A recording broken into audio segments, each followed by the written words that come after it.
Tapi saya kira Parcok mulai aktif ketika zaman Pak Jokowi ya, ketimbang Ibu Mega ya. Tapi Ibu Mega dalam hal pemilihan umum dibandingkan presiden yang lain, dia itu lebih demokratis loh.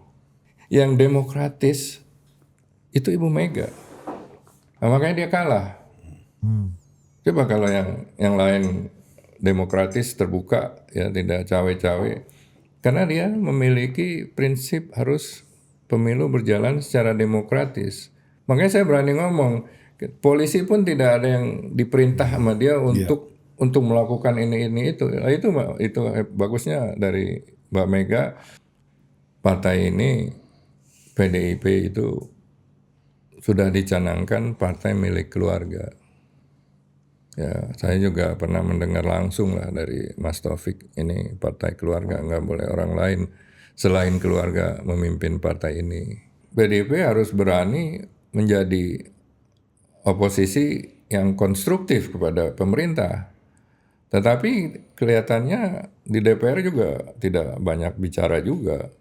Ya, pemimpin-pemimpinnya juga cukup muted ya.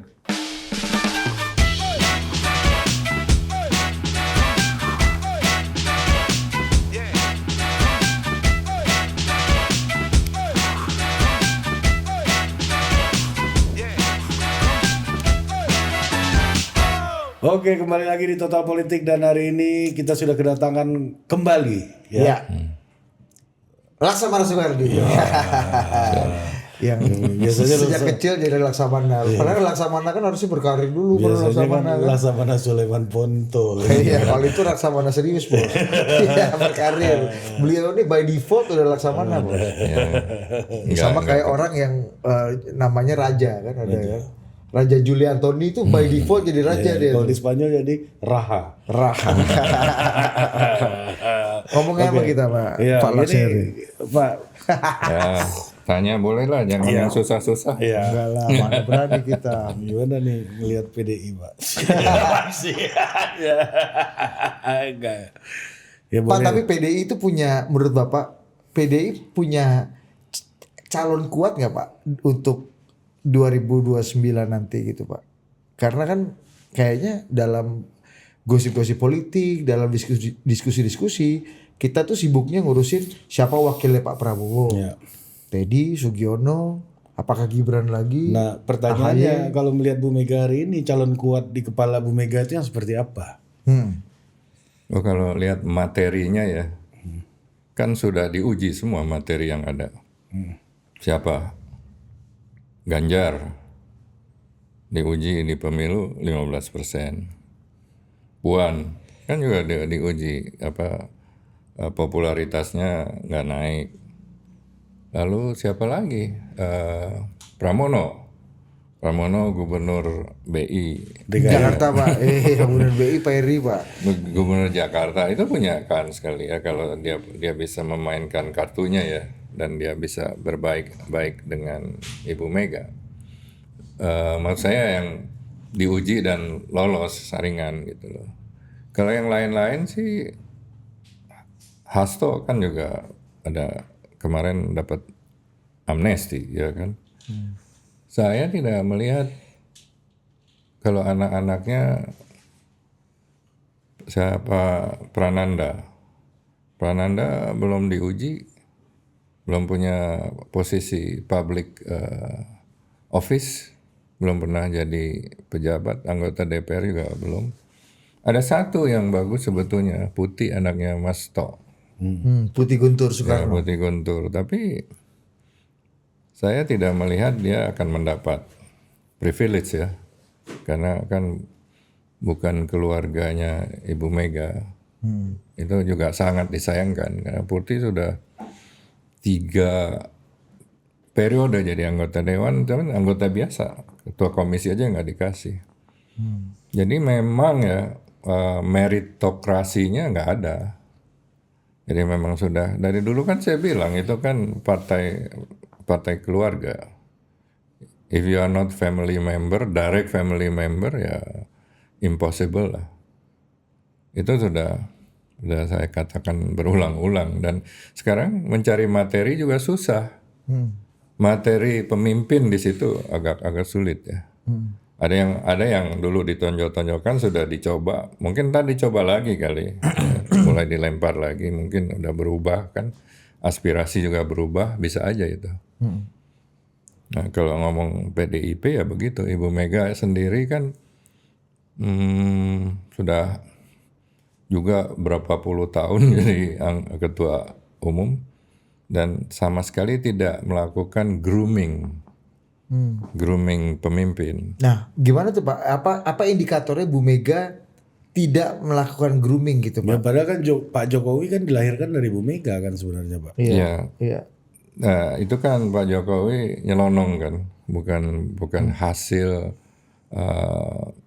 grooming ya. Grooming yang diinginkan. Iya, bukan in-house lah. In-house ya betul. Jadi anomali lah Jokowi, dan kebetulan memang lagi nggak ada orang juga gitu loh, dan dia punya punya popularitas, dia angkat sendiri Jokowi kan. Jokowi kerja sendiri lah.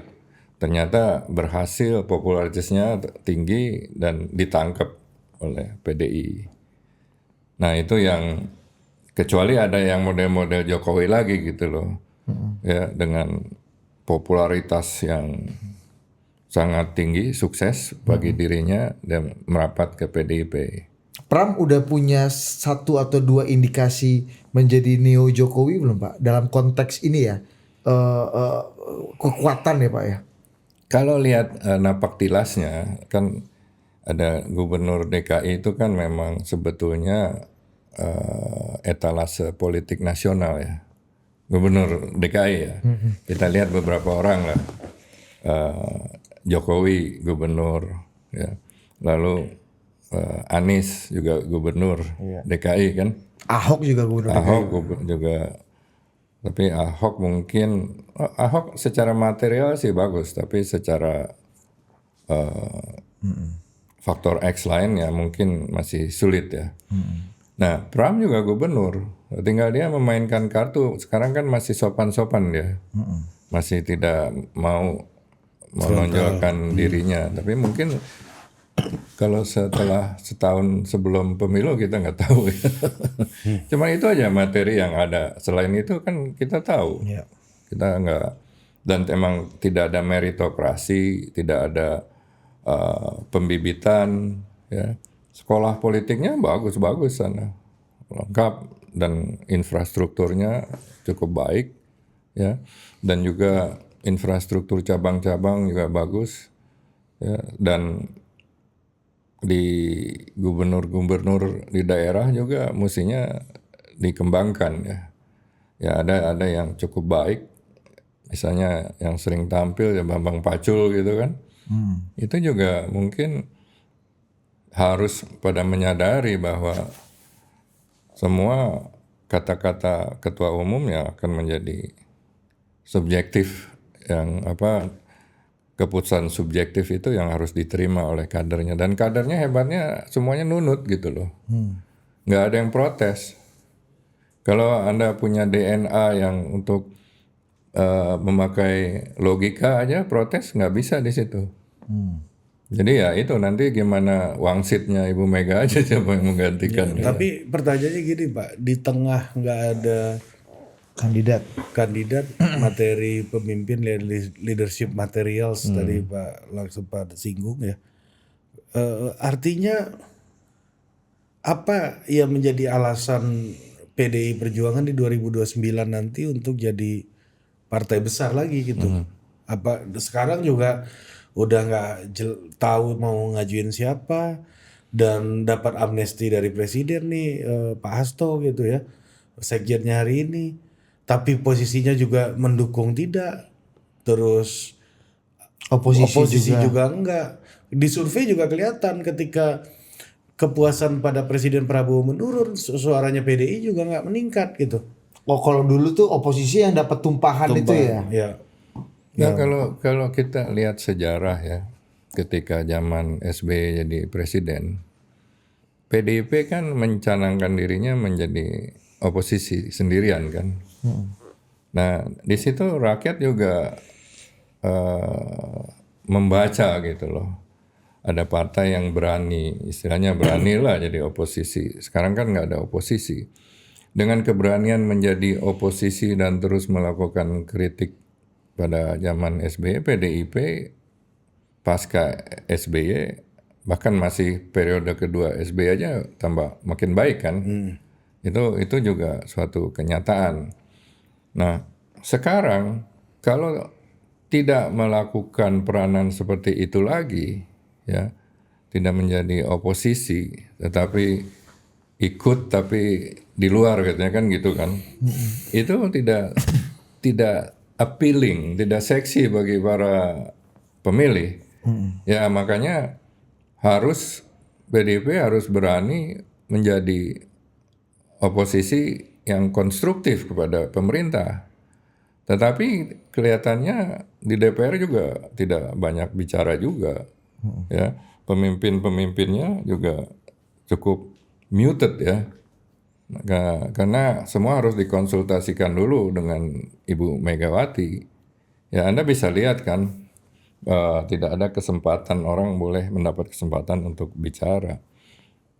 Bahkan kalau saya lihat ketika Munas ataupun konferensi PDIP Kongres itu setting duduknya kan kelihatan. Keluarga di depan gitu, yang lainnya di belakang gitu kan.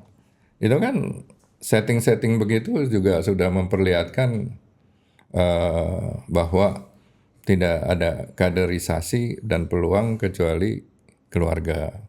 Ya. Bukankah itu lumrah Pak? Seperti halnya di Nasdem ya, deretan pertamanya Prananda Suryapalo. Di Partai Demokrat juga demikian gitu. Ya, saya kira yang menyolok itu kan sangat dikedepankan gitu loh. Anda bisa lihat sendiri kan, kalau memang privilege itu kan wajar lah. Jadi saya melihat begini, kalau kita lihat demokrasi di negara maju ya, yang akan diorbitkan atau memiliki potensi orasinya baik dan wawasan baik dikasih kesempatan untuk pidato. Ya, pidato supaya diperkenalkan, difasilitasi.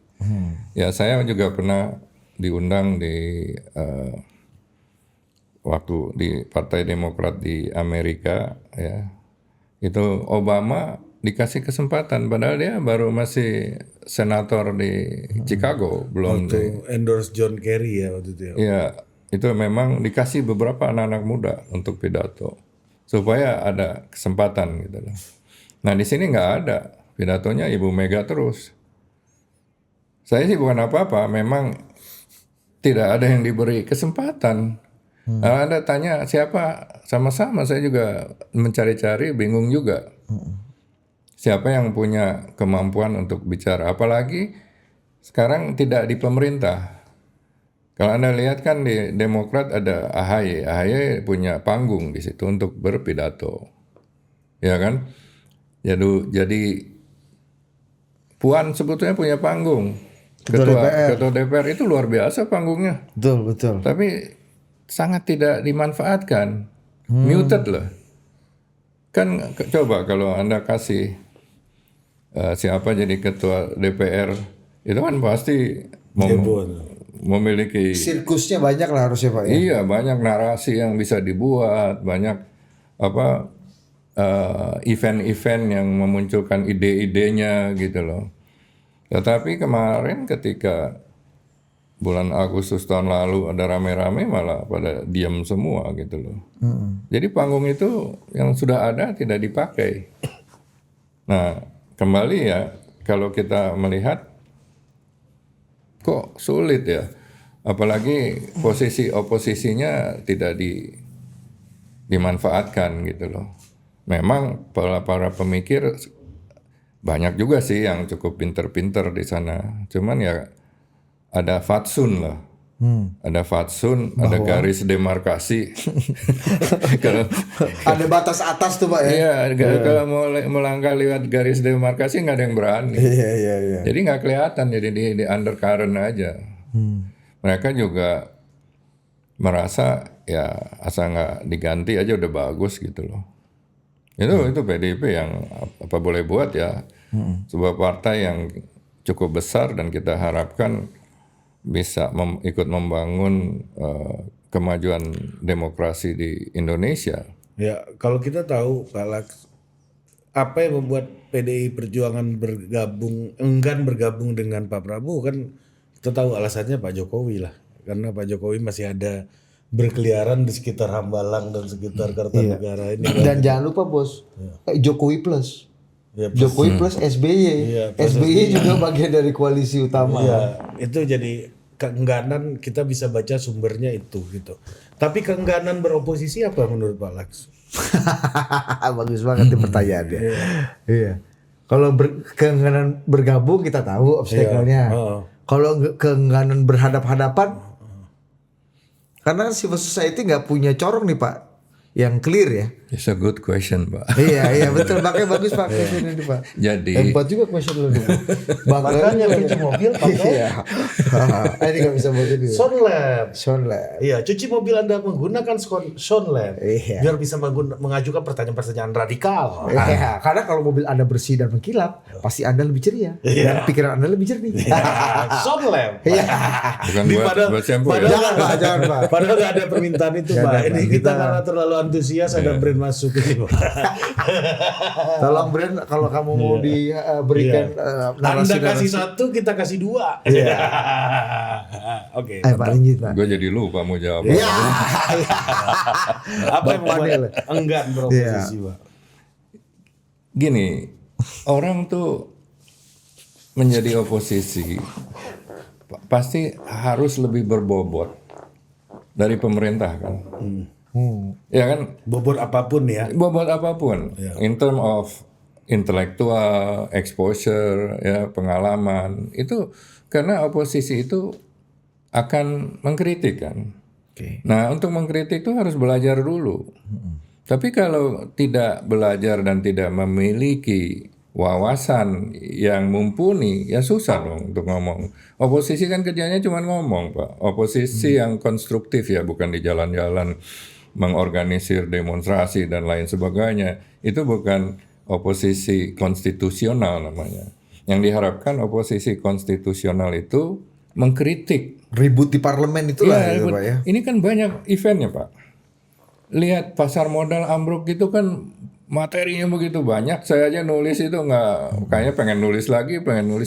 Padahal lupa Pak Las, gue kan udah bukan PDI lagi. Tapi kan Nggak, apalagi Anda memakai baju yang legitimate opposition gitu loh. Kan dilindungi oleh konstitusi. Kalau kita kan nggak dilindungi oleh konstitusi.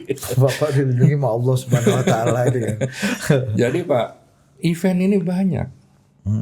Materi banyak Pak ya. Ya, materi panggung yang sudah ada buat oposan itu tidak bicara. Ya makanya itu juga jadi pertanyaan Pak. Panggung banyak, Materi ada. Kenapa malah enggan gitu? Apa ya batu penghambatnya apa Pak? Ada dua Pak. Ini jawabannya ini nih. Iya. Sonlab. Udah. Dua Pak. Satu, ya mungkin ada perasaan takut. Ya, takut karena buntutnya dipegang. Ya, politik kan bisa begitu kan. Kedua, Tuh jelasin dulu Pak. Takut karena buntutnya dipegang. Kenapa buntutnya bisa dipegang? Dan buntut jenis apa yang dipegang? Ya, kenapa di zaman SBY dulu dia tidak takut buntutnya dipegang? Nanti akan masuk ke situ tuh Pak. Kita bandingin ya sama 2004. sekarang gini, zaman SBY itu kan mereka belum banyak menjabat Pak. Gimana belum banyak penjabat? Kan SBY berkuasa menggantikan rezim Pak Laks waktu itu. Yang nggak menjabat orang PDI-nya Pak, kader-kadernya Pak. Oh iya. Si baru Pak ya. Kayak ini kan ada buat nyuci mobil. Kayak mobil di garasi terus kan nggak lecet-lecet Pak. Iya benar. Nah, jadi kalau belum jalan, belum jadi pejabat nggak ada lecet-lecetnya juga. Ini odometer kilometernya udah agak tinggi Pak ya. Iya, nah ketika sudah menjadi pejabat pasti punya kesalahan dong. Ya, apakah kesalahannya administratif atau kesalahannya fatal atau kesalahannya luar biasa, kita kan nggak tahu gitu loh. Nah, itu kemungkinan pertama yang saya Oke, pikir bilang. takut dan buntutnya dipegang. Oke, yang kedua, Yang kedua, memang tidak memiliki wawasan, Pak. Tidak ada kemampuan untuk menjadi pemikir seperti itu. Ya kan? Kan harus ada agent of change, siapa yang berpikir, ya kan? Kalau misalnya dia punya konsep-konsep sendiri, memahami misalnya di pasar modal nih, pasar modal berantakan gitu. Siapa yang mikir di situ? izin Pak, saya agak protes kalau Bapak bilang PDI nggak punya agent of change dalam pemikiran. Karena Bu Mega sendiri kan belakangan ini Pak, koleksi gelar profesor dan doktornya juga nggak tanggung-tanggung. Kemarin baru dapat lagi.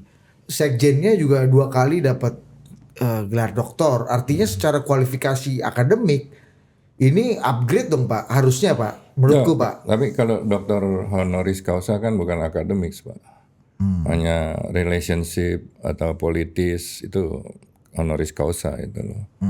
Kalau akademik itu punya tesis yang research dan teori, Pak. Ini bukan dokter yang semacam itu. Dan konyolnya di Indonesia itu title-title seperti itu dijadikan sesuatu yang hebat gitu. Bahkan dipajang namanya gitu kan. Apa gelar-gelarnya dipajang. Kalau di negara yang maju title-title begitu bahkan title akademik pun nggak dipakai, Pak. Namanya aja. Ya. Obama ya Obama gitu loh, nggak ada Dokter Obama SH MCK. Mau dicuci kekes dong ya. Nggak ada, Pak. Di luar negeri nggak dipakai, benar nggak? Di kita aja yang, jadi kita nih udah salah asuh, Pak. Salah asuhan. Di asuhnya itu mencari title, gelar sepanjang-panjangnya, bukan mencari ilmunya, Pak. Nggak, kalau cari ilmunya kan susah.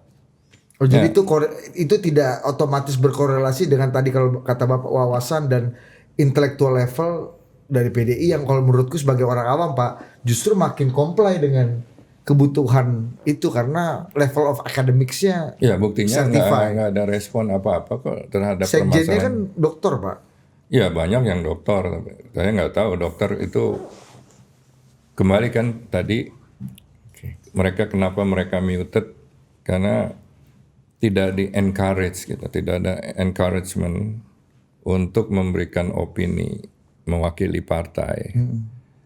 Ya, kan banyak kebijakan-kebijakan yang bisa dikritik kan banyak, Pak. Itu kesempatan buat menabung ke 2029 kok. Coba apa Moody's rating, ya kan MBG, dan banyak lagi segala yang bisa menurut hemat kita yang di luar menyaksikan ini kan harusnya PDIP tampil untuk 2029 tabungan Ya. seperti waktu zamannya SBY, Nah ya kan? kalau waktu zaman SBY Pak 2 level itu apakah terpenuhi Pak? Yang pertama tadi buntutnya belum terlalu banyak yang bisa dipegang. Siapa dulu yang menyampaikan pandangan fraksi yang bagus banget kata Nusron, orang PDI, kata Menteri Nusron cerita sama kita. Pak Andi lupa aku. Oh, Fraksi PDI. fraksi PDI 2000. Oh ini sutradara Ginting. Pak. Sutradara Ginting. Iya kayak gitu-gitulah. Oh, sutradara Ginting bukan zaman SBY itu.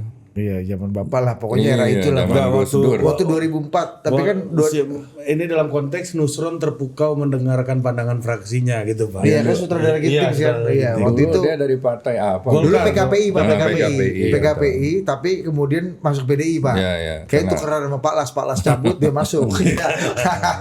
Tapi waktu itu ini pengakuan dari Nusron itu kita waktu itu terpukau betul kan waktu protes tentang kenaikan harga BBM atau sikap-sikap partai. Nah, waktu itu apa Pak yang membuat PDI secara look and feel dan secara performa sebagai oposisi itu kita bisa angkat topi gitu Pak?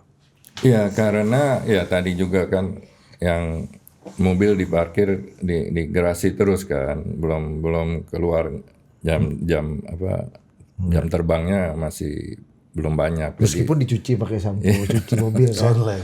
Ya. kalau zaman saya itu banyak Pak. Misalnya Aberson, Marlesi Haloho, ahli semua APBN dia udah di luar kepala tuh. Segi politik si Pak Sabam Sirait itu juga udah berani semua tanpa konsultasi lagi sama ketua umum Pak Kwik Kiangi segala ya. Saya juga ikut untuk bicara masalah-masalah yang saya kuasai tanpa harus konsultasi. Sekarang kan nggak ada Pak. Coba siapa untuk mengkritisi kebijakan pemerintah APBN misalnya, siapa yang bicara? Kan APBN tuh penting dan hak budget itu kan di DPR. Ketua badan anggarannya kan PDI, Pak. Apalagi kan APBN itu tidak hanya angka-angka APBN tapi melambangkan filosofi pembangunan negara mau dibawa kemana itu ada di APBN. Ya mau meningkatkan industri, meningkatkan lapangan pekerjaan yang produktif, inovatif, APBN-nya berbeda dengan lapangan kerjaan dari sektor servis jasa aja gitu, beda di APBN-nya. Nah ini nggak ada yang bunyi itu Pak. Keberpihakan itu terlihat dari APBN, dia berpihaknya kemana kan gitu lah Pak, kira-kira kan. Prioritas bangsa itu ada di APBN. Ya kalau diam kan berarti mengendorse. Nah kalau dulu 2004 sampai 2014 itu gimana performanya menurut Bapak? Banyak yang bicara, banyak yang mengkritisi. Walaupun zaman SBY ada faktor yang melarang itu biasa Mas Taufik. Mas Taufik itu kompromistik dengan SBY. Kalau ada yang kritik dimarahin gitu. Tapi tetap aja jalan aja gitu loh. Anak nakalnya relatif banyak lah Pak. Benar, jalan. Cuman kalau sekarang kan benar-benar kayak bebek aja gitu loh. Jalan semuanya lurus gitu, ngikutin yang di depan. Nggak ada yang berani mengsel gitu, nggak ada yang berani. Sayang sekali. Ini kan kita membutuhkan kualitas oposisi yang sangat baik tapi konstruktif ya. Bukan oposisi yang di luar parlemen gitu kan. Kadang-kadang berbasis hatred gitu kan kita juga nggak mau gitu. Apalagi sekarang di digital kan Pak, itu udah makin Benar. kacau. Itu pandangan saya sekarang ya. Jadi memang adem ayem lah PDIP. Jadi soal buntut ini juga menurut Pak Laks juga hal yang serius ya Pak ya, yang cukup menakutkan ya. Maksudku ya mengkhawatirkan buat siapapun dia, bukan nggak cuma PDI, itu untuk bisa speak up lebih keras gitu tentang. Saya lihat begitu ya, walaupun kan Pak Prabowo dalam pidatonya jangan membuat hukum jadi alat politik menghantam oposisi gitu yang tidak disukai ya kan. Ya kenyataan dari beberapa kasus kan kita lihat banyak orang tidak bersalah juga masuk juga ya kan. Juga diproses juga. Itu kan yang tidak bersalah. Kalau bersalah ya tahu diri kita. Bersalahnya besar kecil apa enggak gitu loh. Kalau enggak di dalam nggak ada yang backing ya susah. Itu dua hal itu Pak. Menurut kajian saya ya. Pertanyaannya memang bagus. Kadang-kadang bagus. Karena itu Pak dia bisa ceria. Kalau yang satu berlebihan kita nanti dimarahin Pak Idam bos. Kalau kita berlebihannya kadang-kadang Pak sama ini Pak tadi menarik. Aku mau masuk exercise ketika Bapak mengatakan bahwa Ibu Mega sejatinya hingga saat ini belum meng-grooming siapa-siapa untuk menjadi suksesornya. Gitu. Pak Laks nggak melihat Bu Mega melakukan grooming terbuka atau semi terbuka atau tertutup terhadap kandidat-kandidat yang berpeluang itu Pak. Karena kan ini Bu Mega kita tahu usia udah mulai sepuh segala macam. Pasti nggak mungkin tidak berpikir gitu soal suksesi gitu Pak. Kalau grooming sih jelas lah ada ya. Yang jelas kan yang di groom itu Mbak Puan sama Mas Prananda. Itu kan udah di grooming. Kurang apa di groomingnya, semua kesempatan dibawa ikut serta. Jadi partisipasi supaya mendapat pengalaman lah, mendapat wawasan dan mendapat exposure. Jadi selain dua itu nggak ada menurut saya, nggak ada yang diajak-ajak gitu untuk mendapatkan exposure, diberikan kesempatan bicara. Cuman dua itu aja yang di grooming. Yang satu udah dites pemilu lalu popularitasnya kurang nggak nanjak, ya. Yang satu belum diberikan tes, belum ada testing apa-apa gitu loh. Itu aja Pak. Terus groomingnya di mana Pak? Belum ada tes apa-apa. Groomingnya di mana menurut Bapak? Ya, kalau grooming itu kan gampang Pak. Misalnya ketemu pemimpin, diajak bicara, diajak ikut bicara, ya. Dikasih forum lah Pak ya. Iya, kata dikenalin gitu. Dari dulu kan Mbak Puan kalau ketemu pemimpin, saya pimpinan negara dikenalin gitu loh. Dan juga dengan diberikan jabatan di DPR kan di grooming. Ya. Ya di acara-acara partai lain, di forum-forum politik kan Mbak Puan yang lebih banyak mewakili PDI kan Pak ya. Betul, itu kan sebuah kesempatan, sebuah expose lah istilahnya.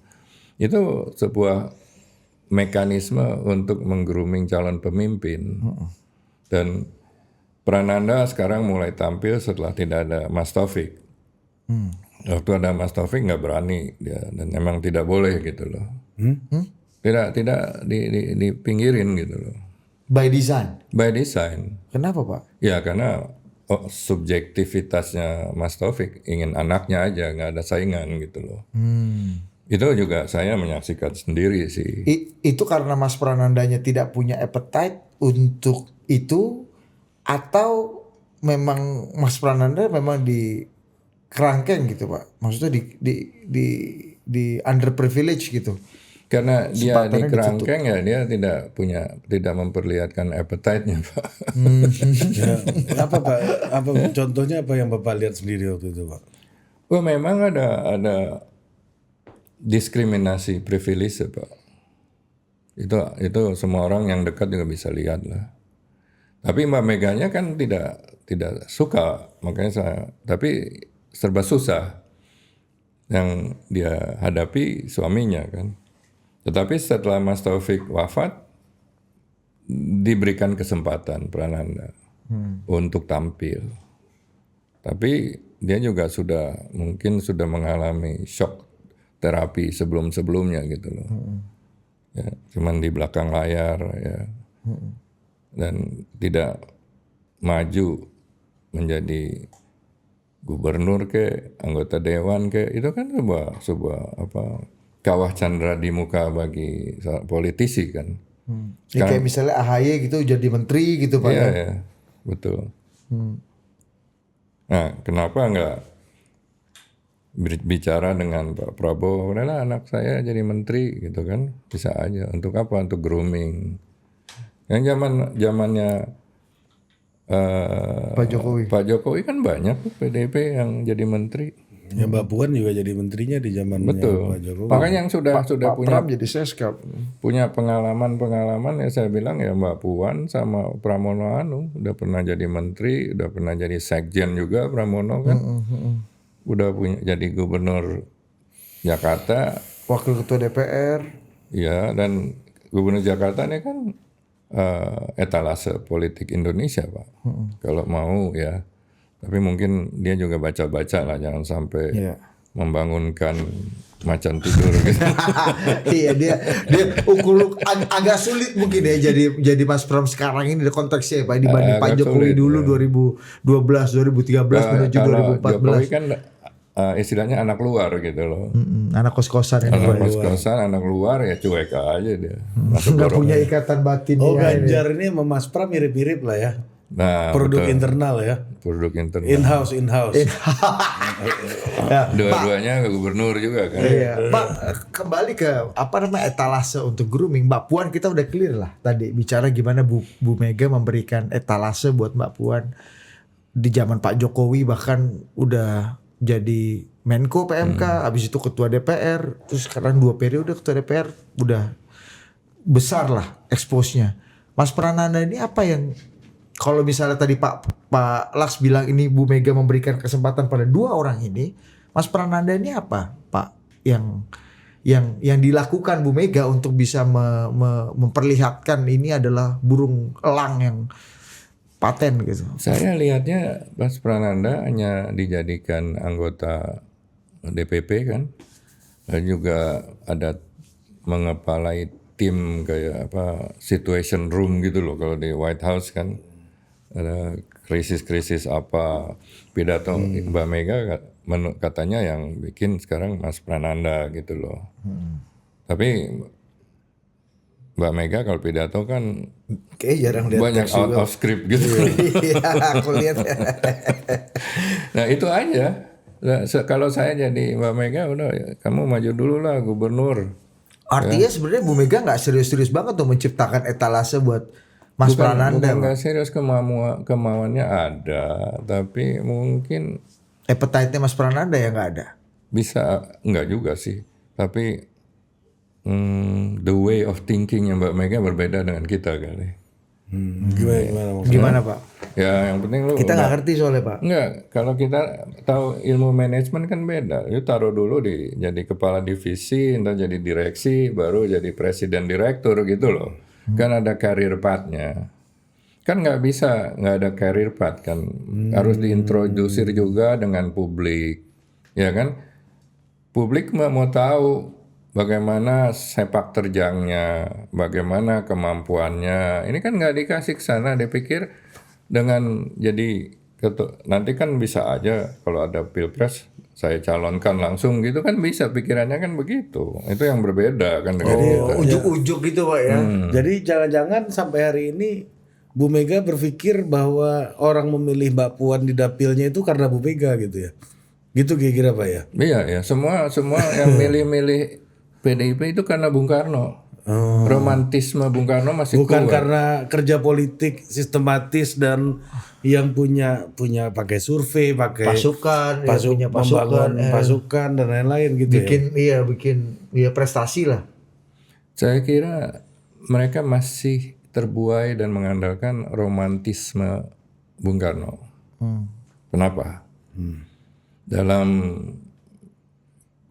kongres-kongres, dalam acara semua foto Bung Karno masih dipajang terus, ya kan? Meskipun wajar dong Pak. Hah? Wajar dong. Kalau itu kan Bapak bilang ini Ya wajar. secara marketing Di masih Korea dimakan. Utara juga Kim Jong Un sama Kim Jong Il dipajang juga, wajar emang. Korea Utara Tapi romantisme Bung Karno memang yang dulu kita mainkan. Saya sama Eros kita mainkan itu. Nah, Anda ikut juga menyumbang ini kan? Ya dulu memang tidak ada jalan lain Pak, karena melawan Kebutuhan simbol Pak ya waktu itu ya. melawan Raja Jawa Pak Harto harus sebagai simbol pembangunan, yang melawan harus simbol lagi.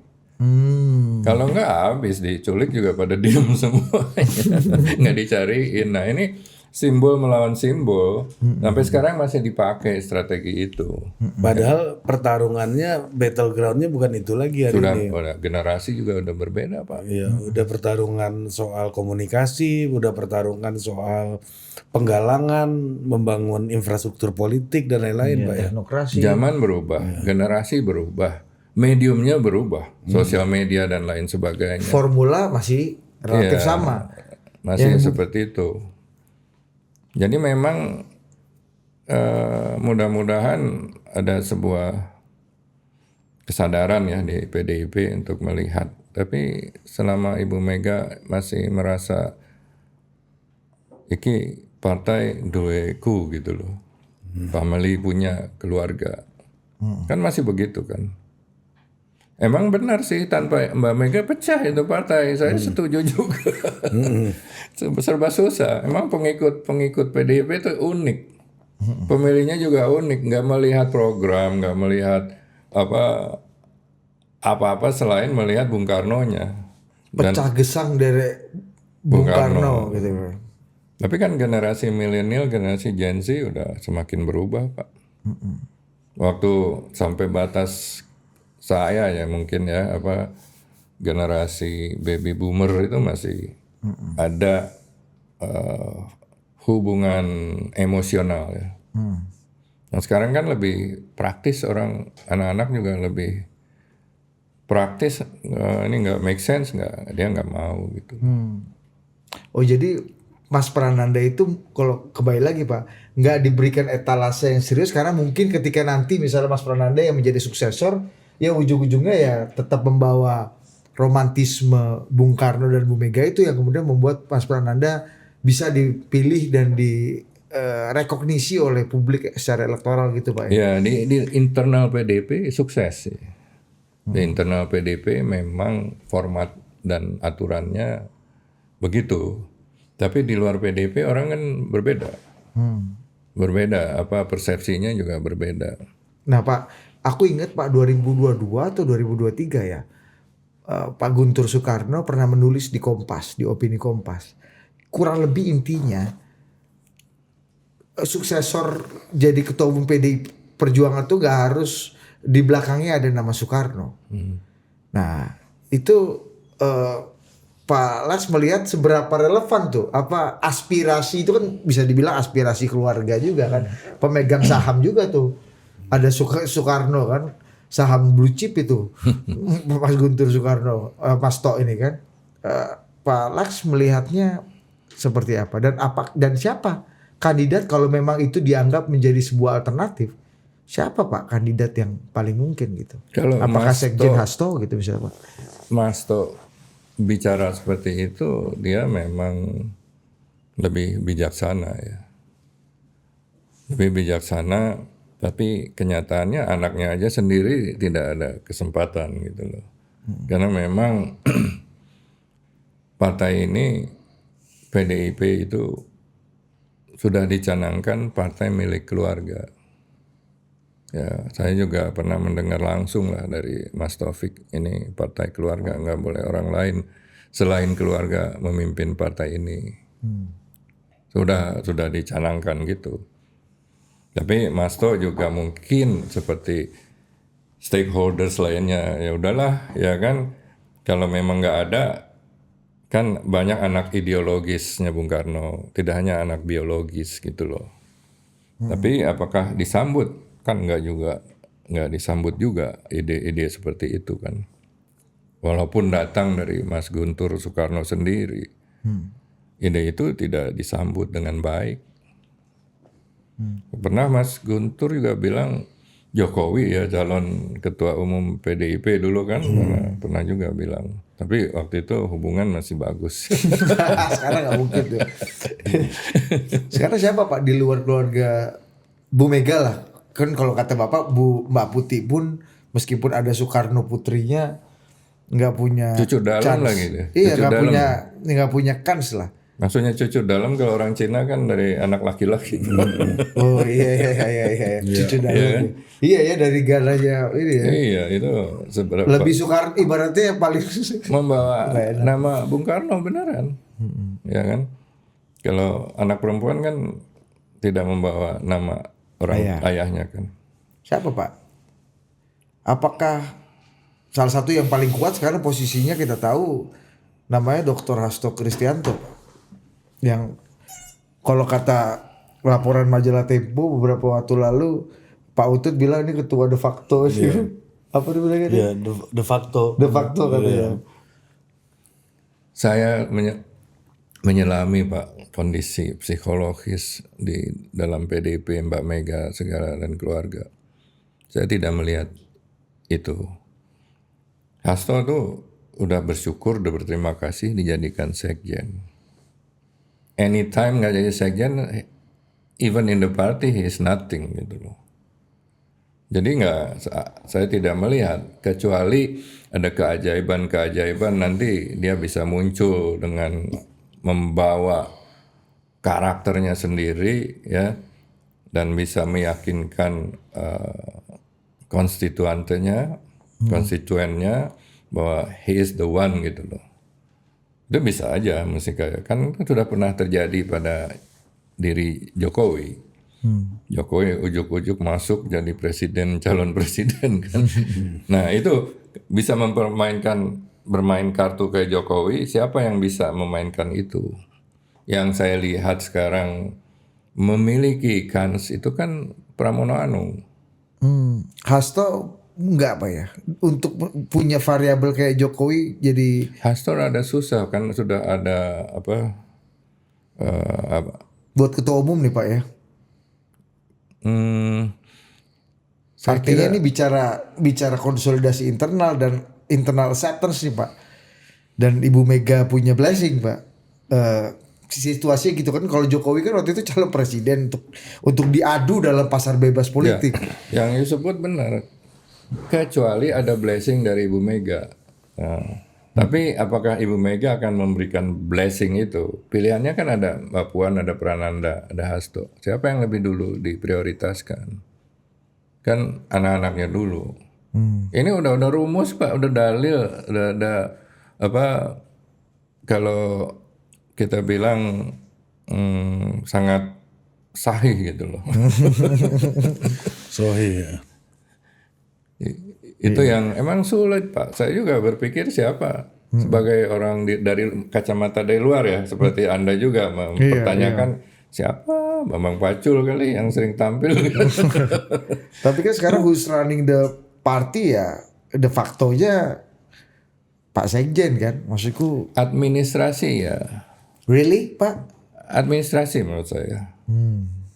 I know better Pak. Jadi nggak awam-awam banget dong ente Pak. Boleh di challenge loh, boleh di challenge. Berarti kalau gitu apa namanya, misalnya ya Pak Hasto bilang ini arahan dari Ibu nih, itu kemungkinan besar benar dari Ibu itu ya berarti ya, kalau administrasi aja kalau kata. Iya bisa juga. Dan Hasto tidak akan berani menjual nama Ibu. Nggak akan berani dia. Kalau ketahuan liwat ya. Jadi semua sekjen-sekjen dari dulu kan kita tahu. Mungkin sekarang ibunya udah rada sepuh gitu loh, lebih banyak memberikan apa delegasi administratif. Tapi kalau Pak Tapi Sasto waktu bilang itu gitu, ada ya orang PD Perjuangan yang ngomong ke saya, ini orang penting juga Pak. Salah satu petinggi lah. Sekarang kalau kita sebut 5 petinggi PDI, salah satunya ada beliau lah. ini disclaimer bukan Bambang Pacul ya. Bukan. Oke, nanti kita Dia bilang nanti gini, dituduh pula Bambang Pacul. Bukan. Pak Laksamana itu banyak benarnya katanya. Cuma kayaknya udah lama nggak mengikuti Ibu katanya. Gitu. Kalau sekarang ada perubahan lah dikit-dikit katanya. Iya, karena mungkin betul juga Pak. Kalau Pak Las bilang mana berani Hasto mengatasnamakan Gini, Ibu. Pak, saya Tapi emang ibunya juga kan susah diakses Pak. Saya udah lama tidak mengikuti. Tapi saya sudah tahu DNA-nya Pak. DNA itu nggak berubah. Udah tabiat ya Pak ya. Kecuali ada perubahan DNA dipaksa gitu loh kan. Sekarang kan ada ilmu kedokteran bisa kan rekonstruksi DNA. Tapi gini, Jadi ini soal Pak Hasto Pak yang si Budi sampaikan gitu. ya mungkin dia bisa lebih berkuasa dalam hal ya menandatangani caleg-caleg atau calon bupati, SK bisa ditahan gitu loh, bisa diterusin. Itu Enggak administratif dong itu Pak. Itu nggak administratif dong itu. Tapi Pak, bukan hal yang penting. SK itu kan penting Pak. Kekuatan partai ya SK kan. SK, Iya kan? mutasi, Iya. PAW. Tapi itu bukan keputusan dia pribadi Pak. Harus keputusan DPP dan keputusan ketua umum. You know for sure itu Pak ya. Iyalah nggak berani loh. Nggak, karena kan gini Pak, mungkin yang ada mungkin Pak sekarang jangan-jangan Bu Mega barrier to entry ke Bu Meganya juga udah tinggi sekali Pak sekarang dibanding dulu ya. Mungkin 10 tahun lalu atau mungkin 7 Dari dulu tahun. juga susah ketemu Bu Mega. Enggak Pak, artinya Pak, Nggak usah berteori macam-macam lah. Pak Laks, artinya Pak, kalau Bapak meyakini kayak gitu, kita berkaca kepada kasusnya Pak Hasto yang udah dapat amnesti dari presiden. Berarti itu mungkin aja Bu Mega tahu dong kejadian itu. Maksudnya? Iya kan soal suap KPU segala macam ini kan, iya kan artinya bisa jadi kalau hipotesisnya kayak Pak Laks bilang tadi, secara DNA kayak gitu, Pak Hasto artinya bekerja Atas nama atas dasar sepengetahuan Bu Mega dong, gitu. soal Harun Masiku Iya maksud lo soal kan? Masiku dan kasus Pak Hasto kemarin. Kalau Ibu Mega tidak diupdate, saya tidak yakin. Nggak mungkin Hasto tidak cerita dan mengupdate Ibu Mega. Dan dia mau jalan sendiri, apalagi sudah masuk di pengadilan dan lain sebagainya, udah ditahan gitu kan. Nggak mungkin. Semua pasti cerita. Dan Ibu Mega pasti tahu apa yang terjadi. Kalau dia nggak tahu ya dipanggil, Hasto. Ada apa sih? Piye toh? Benarnya apa gitu kan ditanya. Dari dulu kan begitu. Oke, jadi sebenarnya kalau dibilang, tapi kan kalau buat orang awam, tapi jangan-jangan barrier to entry atau akses mengkonfirmasi ke Bu Mega sekarang kan jauh lebih susah, kata Pak Las. Ya dari dulu udah susah sebenarnya kan. Susah ketemu Mbak Mega, nggak gampang dulu. Saya termasuk punya privilege untuk ketemu anytime gitu. Nyelonong-nyelonong aja dulu saya di rumah. Bisa go show ya, go show. Bisa go show. Cuman saya nggak manfaatkan ya kan hubungan-hubungan itu, kita profesional aja. Tapi saya tahu lah tidak sembarangan gampang ketemu Ibu Mega. Nah, memang menjadi sekjen PDIP is something. Ya kan bukan nothing kan, something yang banyak orang juga kepengen karir politik di situ kan. Apalagi ini very special Pak, sekjen PD Perjuangan 3 periode. Ini never been before nih Pak. Ya, your statement juga memperkuat bahwa tidak ada kaderisasi lagi di sana. Boro-boro jadi ketua umum, untuk jadi sekjen aja nggak ada kaderisasi, ya kan? Oh iya. Mestinya kan banyak yang lebih, dan untuk regenerasi diberikan kesempatan, mesti kesempatan itu ya bagian dari hal yang udahlah nggak usah yang lainnya ya kan. Nanti mesti dari nol lagi. Tapi banyak anak-anak PDIP yang mampu itu banyak. Yang sarjana hukumnya juga banyak. Tapi kembali dari tadi bahwa proses regenerasi, kaderisasi itu stuck. Tidak hanya pada level ketua umum yang Anda tanyakan, pada level sekjen aja nggak ada gitu loh. Bahkan yang sudah kena amnesti masih dipertahankan, emang nggak ada orang lain lagi gitu loh. Benar nggak? Ya, senyum-senyum. Gue gak mau ngomong lah. Pak, salah satu isu yang saya dengar ya dari PDI, orang-orang PDI ya, itu dulu habis-habis pemilu tuh soal parcok Pak, partai coklat. Itu saya pertama kali dengar dari orang PDI, yaitu waktu itu Pak Hasto atau siapa gitu. Iya kan? Pasti lu dengarnya juga dari. Iya soal Jason Script dan parcok itu kan parcok, dia tuh. Ya kan? Jadi ada istilah parcok dari PDI dan yang disampaikan oleh sekjen PDI. Nah, setahu saya ketika Orde Baru, partai-partai politik kebanyakan berlatar belakang TNI gitu ya, punya kedekatan dengan tentara gitu. Nah PDI Orde ini Baru apa reformasi? Setelah dari Orde Baru sampai reformasi gitu ya. Nah sementara PDI sendiri, PDI Perjuangan itu kita tahu itu punya kedekatan yang sangat erat dengan polisi gitu. Jadi ya Palas bisa bersaksi, bisa gitu. bersaksi Di masa-masa itu. Dan Vis-a-visnya kan Palas bisa cerita. Kayak Opung Panda kan salah satunya yang menjadi ketua Pansus Undang-Undang Polri gitu waktu itu. Dan ya kita tahulah kedekatan polisi dan PDI. Nah ini melihat hari ini berhadap-hadapan dan mungkin jelang 2029 kalau Kapolri diganti nanti 2027 pas beliau pensiun atau sebelum beliau pensiun, agak sulit juga kayaknya penggantinya itu orang yang punya hubungan baik dengan PDI Perjuangan juga gitu. Seperti masa-masa sebelumnya. Masa-masa sebelumnya gitu. Jadi PDI itu inilah ya partner mitra yang kepolisian. Cocok lah untuk kepolisian. Ada istilah orang PDI juga yang bagus ngomong ke saya tuh Pak. Dia bilang gini, ini sahabat sipil kita yang bersenjata katanya. Makanya kita harus perkuat terus karena heboh-heboh kemarin Pak Kapolri ngomong lebih baik saya bertani daripada harus di bawah kementerian gitu. Nah, menurut Pak Laks nih 2029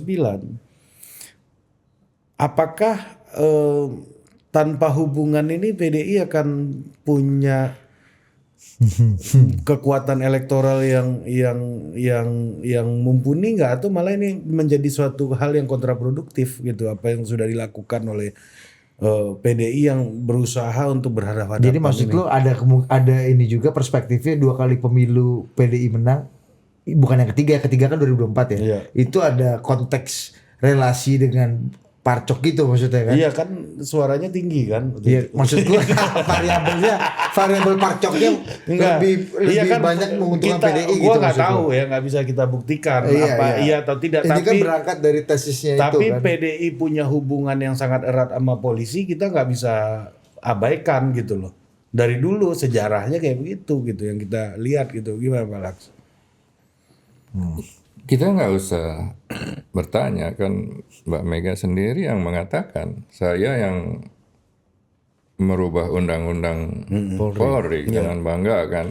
Memisahkan TNI dan Polri. Jadi if you read between the line, artinya apa? Ya Polri lu harus berterima kasih lah sama gue ya kan. Ini between the line kan begitu. Iya kan? Nah memang kenyataannya Polri berterima kasih kepada PDIP. Bener dong? Iya. Nah, itu emang walaupun awalnya itu adalah amanat reformasi di mana Polri harus dipisahkan dari TNI gitu loh. Itu emang ada amanat reformasi dan dilakukan pada zaman Ibu Mega. Nah, kedekatan itu memang terjadi. Ya. Apalagi ketika ajudan Ibu Mega Pak Budi Gunawan juga dari polisi, ya kan? Setiap presiden juga punya ajudan polisi, Pak. Iya, tapi berbeda lah, Pak. Berbeda karena Apa bedanya, Pak? ya zaman dulu mungkin yang mengatur polisi itu Pak Budi Gunawan sebagai ajudan, ya. Jadi semua mau ketemu presiden kan harus lewat dia dulu. Nah, karir Pak Budi juga melesat, ya kan? Itu pasti ada, tidak ada kacang lupa sama kulitnya lah istilah pepatah kita kan. Nah jadi terus berkembang kaderisasi di dalam polisi itu lebih berorientasi kepada PDIP. Tapi sekarang kan berubah, presidennya berubah. Kalau presidennya berubah ya presiden pemilik kekuasaan tertinggi dan yang mengangkat Kapolri dan semuanya itu udah berubah saya kira. Ya apakah yang namanya ada Parcok membantu saya juga nggak tahu ya, kecuali ada bukti-bukti itu dalam pemilu Parcok sangat signifikan peranannya, tapi kita kan hanya dengar soal kicauan burung aja ya kan. Kalau Yang on record ya Pak Hasto salah satunya. kalau kemenangan Pak Prabowo diduga pakai Parcok itu menurut Pak Hasto kan, Iya. ya kan. Tapi kemenangan PDI 2 kali pemilu sebelumnya mengandalkan Parcok kita belum bisa buktikan kan gitu. Iya, tapi kalau tadi kata Pak Laks, DNA dan tabiat Kedekatannya nggak bisa kita, Bu Mega sendiri yang Iya, bilang read kan. between the lines, Pak, ya kan? Tapi saya kira Parcok mulai aktif ketika zaman Pak Jokowi ya, ketimbang Ibu Mega ya. Masa dulu bukannya waktu pemenangan Bu Mega 2004 juga kita tahu ada nggak terlalu saya kira. enggak ya. Ada satu Kapolres kalau nggak salah yang di mana ya? Banyumas apa itu Pak yang terbukti campaign untuk Bu Mega. Ada itu isolated instances, tapi Ibu Mega dalam hal pemilihan umum dibandingkan presiden yang lain, dia itu lebih demokratis loh. Benar loh, saya walaupun saya yang kita sering ngomongin Ibu Mega dari segi jeleknya, tapi yang demokratis itu Ibu Mega. Nah, makanya dia kalah. Coba kalau yang lain demokratis terbuka ya tidak cawe-cawe, karena dia memiliki prinsip harus pemilu berjalan secara demokratis. Makanya saya berani ngomong, polisi pun tidak ada yang diperintah sama dia untuk melakukan ini itu. Nah, itu bagusnya dari Mbak Mega, tapi dia terlalu demokratis. Bahkan memilih kabinet juga dari, saya pernah katakan, orang-orangnya beliau sendiri jarang yang ditaruh di kabinet, di BUMN dan di badan-badan kan. Cuman ada 3 orang, saya, Kwi Kian Gi, dan Yaakob Nuawe ya. Itu menteri karena dia ketua. Tenaga kerja, menteri tenaga. Iya, karena dia pernah ketua buruh, ada hubungannya. Yang lain enggak, makanya dia ditelikung gitu loh. Itu ada bagus, ada salah, karena dia sangat teknokratik. Dia percaya betul kepada tim. Betul. Ya Sangat kata Pak Yusuf Anandi gitu, salah satu sumbangsi Bu Mega adalah kalau dia udah percaya menterinya, apa aja dikasih dia percaya, diteken aja gitu. Ya, saya pernah jadi menterinya Ibu Mega. Ibu Mega kan juga tahu diri bahwa dia sebagai pemimpin politik secara teknokratis dia tidak menguasai. Jadi dia selalu panggil bukan sidang kabinet, Ratas. rapat terbatas. Jadi kalau ada 3 menteri oke dia jalan gitu loh. Nggak satu menteri. Nggak rumit lah Pak ya. Iya, itu bagusnya lah. Semua lancar. Makanya semua zaman Mbak Mega kan bagus. Dari segi pemerintahan bagus sekali. Stabilitas, makroekonomi. Betul, tidak hingar-bingar, kontroversi nggak ada kan. Pemulihan krisis waktu itu kan berjalan ini Pak ya. BPPN selesai. Semua IMF utang dibayar zaman Mbak Mega. Jadi semua selesai gitu loh. Itu kebaikan, kebagusan Mbak Mega lah. Jadi sama Prof Jatun, sama Pak Budiono, itu sama Pak Laks itu percaya betul tuh Pak ya? Ya, selama kita bertiga itu selalu diajak bicara, kita semua oke, dia oke. Ada kontrolnya juga, nggak satu orang sih. Even kalau saya juga, kan saya paling dipercaya, saya ngomong juga selalu dia bilang kita bikin ratas. Dia juga mau dengar yang lain ya, Pak Budiono, Pak Doro Jatun gitu, dari segi ekonomi. Kalau segi politik pertahanan mungkin ada Pak Hendro, ada polisi ya kan. Jadi memang seperti itu. Oke. Kalau Pak BG nggak mungkin tuh Pak menjadi, kan tadi Hasto, Pak BG mungkin nggak Pak jadi kandidat yang alternatif tadi di luar keluarga Soekarno Pak? What do you think? Kan itu udah lebih kalau kata Bapak tadi udah Kapolri de facto malah zaman Bu Mega ini jadi presiden. Bisa aja. Salah satu kandidatnya bisa juga Pak BG. Never bukan kita mengabaikan faktor itu ya. Faktor itu masih ada. Karena memang dari segi kedekatan dan keterlibatan di dalam partai Pak BG cukup signifikan juga. Dan kepercayaan dari Mbak Mega cukup besar pada Pak BG. Bisa loh dari luar satu-satunya ya Pak BG, kita lupa menyebut dia. Untung dia nyebut Pak BG masih inget terus gitu. Iya. Dia Bapak juga kan Bapak yang suka lupa sama Pak BG. Tapi gini Pak, Pak Laks, menurut Bapak nih nanti misalnya suksesi kepemimpinan, let's say Bu Mega melakukannya gitu ya, beliau ingin pensiun dari politik atau apa gitu ya, tanpa harus lewat atau di sisi yang lain Bu Mega berhalangan tetap gitu misalnya untuk menjalankan fungsi ketum gitu. Kira-kira menurut Pak Laks proses ini akan dimasuki oleh bagian dari kekuasaan juga nggak yang mau mengatur gitu permainan di dalam PDI, atau ya kayak seperti halnya kita bicara Golkar gitu misalnya, Golkar ya majority shareholdernya presiden gitu. Apakah di PDI juga akan sama gitu? Kayak dulu zaman Orde Baru Pak. Iya. PDI Suryadi ini kan. ini yang jadi masalah karena terlalu berat ke Megawati.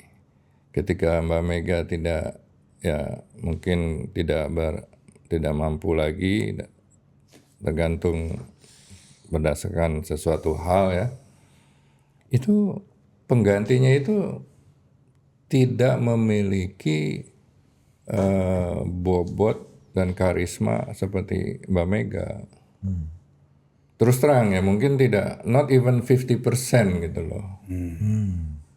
Jadi kalau Gapnya jauh sekali Pak. iya, bobotnya Mbak Mega di atas, mungkin yang tadi kita nama-nama disebutkan di bawah 50% lah Mungkin kalau Jokowi karismanya. Pak, mungkin kalau jangan-jangan kalau Jokowi masih PDI disparitinya nggak terlalu jauh tuh kali Pak. Ya Jokowi sebagai presiden tentunya ya kan memiliki leverage tersendiri ya kan, dan dia juga punya pengikut sendiri ya di luar pengikut Megawati. Jadi dengan keadaan seperti itu Pak, jika karismatiknya jauh berkurang atau rendah, ya, itu membuka celah peluang pengaruh dari luar yang Anda tanya tadi. Bisa aja. Tubuh lemah kan, Ri? Tubuh lemah. Jadi virus bisa masuk kan? Ya, untuk menanyakan pertanyaan-pertanyaan yang radikal, Anda gunakan sombong. supaya dari mobil yang bersih Anda bahagia dan bisa berpikir jernih. berefleksi. Oke, Malang. Saya bisa dapat dong, saya mau Iya, bilang Pak, itu, tentu, Cak. Pak. Dapat nggak Pak Idam? Tentu. Malang ITB nih Pak. Ya. Oke, kita jumpa lagi di short lab berikutnya. Selamat berpuasa ya. Oh iya Pak, selamat berpuasa kita Mohon semua. maaf lahir dan Iya. batin. Iya. Mulai besok ya. Iya, Ya, besok kita, kita berpuasa. kita emang agak kurang sih Pak, tapi ya nggak apa-apa. Iya, untuk masalah itu. Mantap. Oke, Pak. Ya, thank you Ya, Pak. di Bio, mana nih buat Pak Laks nih? Iya. Ini yang di Nah, udah. Oh, di gua Pak. Soalnya.